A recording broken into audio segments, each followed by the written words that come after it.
For my test tiles, I wanted to experiment with different glazes over black slip and no slip.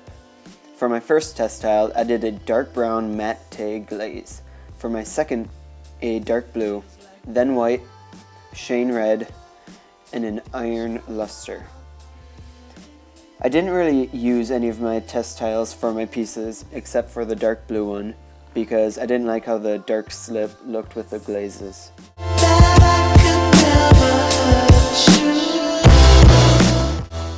The artist that I was inspired by was Nick DeVries. What inspired me about him was what inspires him, which is the way that humans can't completely control nature. Something that caught my eye with his pieces were the long, vertical, unbroken lines that run throughout almost all of his works. Another thing was the way he squared off the tops of his wheel-thrown cups.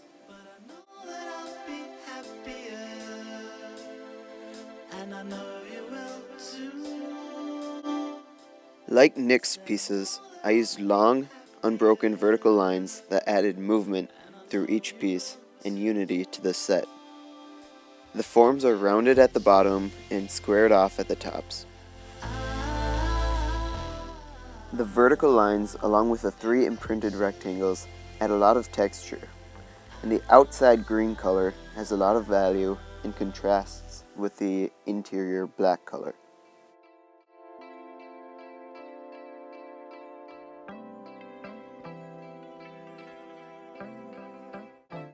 This piece is supposed to be a Christmas ornament. I was inspired to make this because it was December and Christmas was coming up. I used overlapping lines made by a needle tool to create textured snowflake shapes that have a sense of movement around the spherical base form. The space around the snowflakes is a dark blue color and the snowflakes are black. The removable top of the ornament is a dark golden color. There are a lot of spots on this piece where the glaze didn't really stick. This would normally be upsetting, but on this particular piece, it seems to fit. The spots look like stars or smaller snowflakes. Overall, it made me like the piece more. Said I know that I'll be happier, and I know you will too. Right away, I just want to say that these donuts are my favorite piece that I have made in ceramics. For this set, I used lines for the sprinkles and the edge of the frosting. There's texture where the sprinkles are since it is raised off of the frosting, and also where the frosting meets the donut part of the piece. I tried to use realistic donut colors to make the piece lifelike. This piece accomplished what I wanted it to do, which is look like a real-life donut.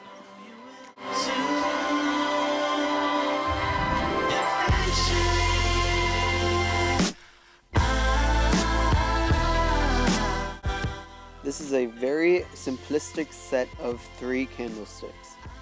These are strictly for function, so I kept the decorations to a minimum. The forms are 3 different heights for functional reasons. The color is black for the bottoms and each has a different top: blue, purple, and green. The colors add unity with the similar black bottoms, but also a bit of individuality with the different tops.